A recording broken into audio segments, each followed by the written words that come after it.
when I left with this question of like, how does the world work, you know, and that was pretty much the guiding experience. I wanted to go somewhere that I had no idea what I was doing, and I wanted to like sink or swim, and I wanted to, I don't know, see things.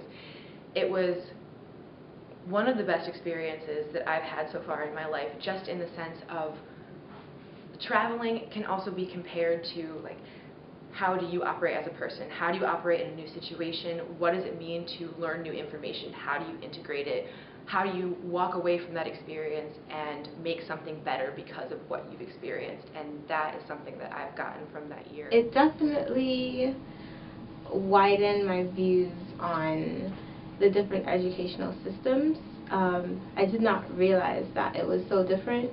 Being in the UK and the US, it was completely, I mean, some of the things were similar, but it was a shock to see the differences in the systems and the way they do things over there.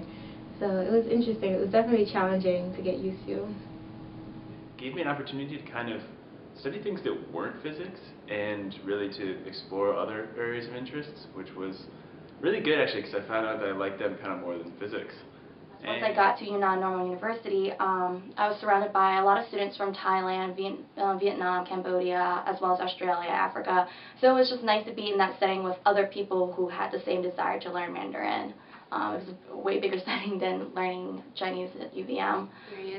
My favorite part academically was being able to go into the local public schools and actually teach in a first, second grade classroom. Academically, I was most impacted with my time in the Czech Republic by the courses I took, which focused on the transition from a communist society to a democratic society, both economically and politically and socially. So that was definitely a big impact and really kind of brought to light like how events create the societies in which people live in.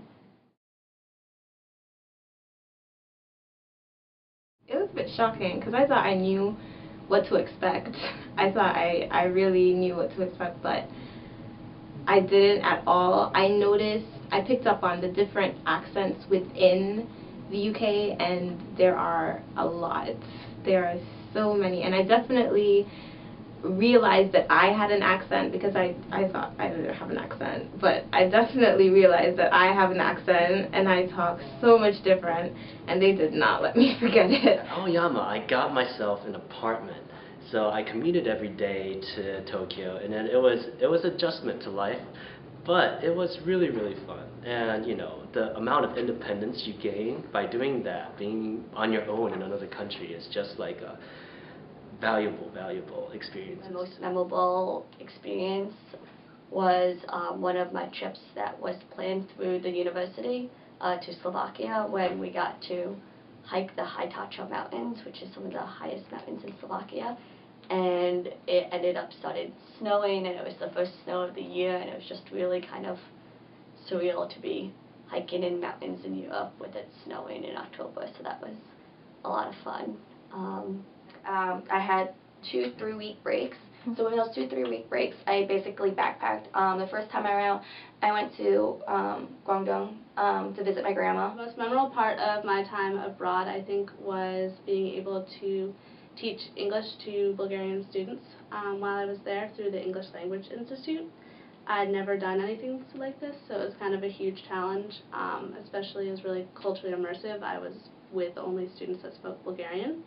So trying to cross those cultural boundaries and get somewhere within the semester. I guess like the most valuable memory that I've taken away from that experience is just not one singular memory, but those little moments that you know are very unique to that time and that space.